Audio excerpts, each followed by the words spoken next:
Did you know that your brain works a lot like a computer? It stores information, processes thoughts, and helps you run the programs of your daily life. But just like a computer, your brain can also catch a virus. Not a digital virus, but more so a mental virus. These viruses come from the world around you, the things you see, hear, eat, and experience every day. Your brain is constantly downloading information from your environment. Just like a computer downloads files from the internet. Some downloads are helpful, but others can be harmful, slowing you down and crashing your productivity. Today, we're going to dive into how your brain gets these mental downloads, and how mental viruses sneak in, and most importantly, how you can uninstall them. Think about this. A computer needs to download files, apps, and updates to function. Your brain works the same way. It's constantly downloading data from the things that you consume, like food, media, conversations, and even your own environment. Let's break it all down for you. Now, what you see, your brain downloads images, videos, and media content, which can shape your perceptions and your beliefs. Now, what you hear, conversations, music, and even the tone of someone's voice can install thought patterns into your mind. What you eat, yes, even food impacts your brain. Healthy food boosts brain function, while junk food can slow you down, just like downloading a virus-filled file. Now, your environment, your surroundings, from the people you spend time with to the spaces that you live in, leave an imprint on your mental software. Every day, your brain is taking in these downloads. Some of these files are helpful. They inspire you, they motivate you, or give you new ideas. But others, they're mental viruses sneaking in unnoticed. Now, how do these mental viruses get installed? Well, just like a computer, these mental viruses often get installed without you even realizing it. Here's how it happens. First, toxic content downloads. Every time you scroll through social media or binge watch negative news, your brain is downloading that data. If you're not careful enough, those negative messages can become mental viruses. Secondly, junk food for the brain. Think of your brain as a machine that needs quality fuel. Eating junk food is like downloading corrupted files. It makes your brain sluggish and more vulnerable to stress and anxiety. Third, negative conversations and relationships. Have you ever noticed how spending time with negative people makes you feel drained? That's because your brain downloads their energy and thought patterns, which can lead to mental viruses. Fourth, clutter or stressful environments. Your environment matters.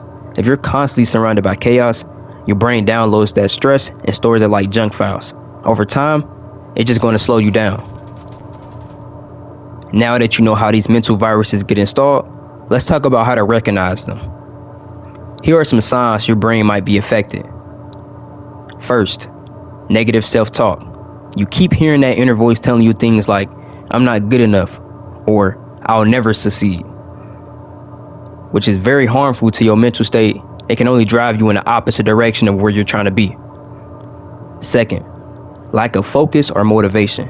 You find it hard to concentrate or stay motivated because your mental space is cluttered.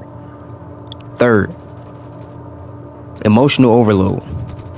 You're easily overwhelmed, anxious, or stressed. It's like having too many tabs open in your brain. You need to figure out a way to close them all and focus on one of them.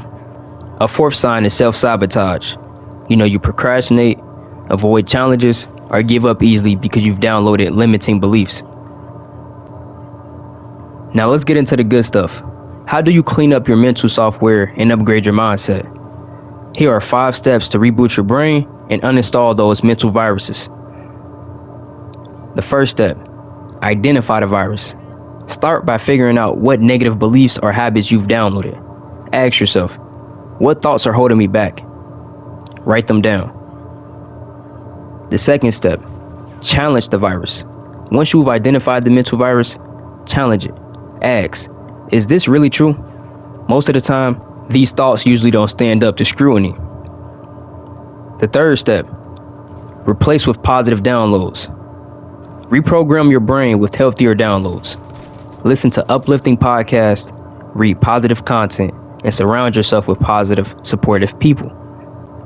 The fourth step, upgrade your mental diet. Think of your brain as a high-performance machine. It needs quality fuel. Eat brain-boosting foods like fruits, vegetables, and healthy fats to optimize your thinking. And the last and fifth step, declutter your environment. Your surroundings impact your mental software. Keep your space clean, organized, and filled with things that inspire you, not stress you out. Once your brain is virus-free, you need to protect it from future downloads that could harm it again. Think of it as installing a firewall for your mind. And the ways you can do that: first, set boundaries. Limit your exposure to negative people and content. Protect your mental space like you protect your computer from a harmful website. Second, be selective with your downloads. Not every file on the computer is worth downloading, right? Same goes for your brain. Be intentional about what content you consume and the people you spend time with.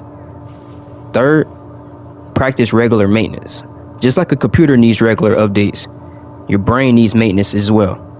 Meditate, practice gratitude, and check in with yourself regularly to make sure that you're running smoothly.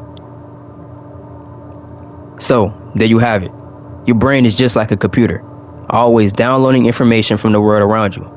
Some downloads help you grow, but others can infect your mind with mental viruses. Start by identifying one mental virus in your life today. Challenge it, uninstall it, and replace it with something positive. And remember, be mindful of the content you consume, the food you eat, and the people you surround yourself with. If you found this video helpful, don't forget to share it with somebody that needs it. And I hope y'all taking care of yourself. And I want y'all to comment down below what's one mental virus that y'all working on deleting. Until next time, peace out.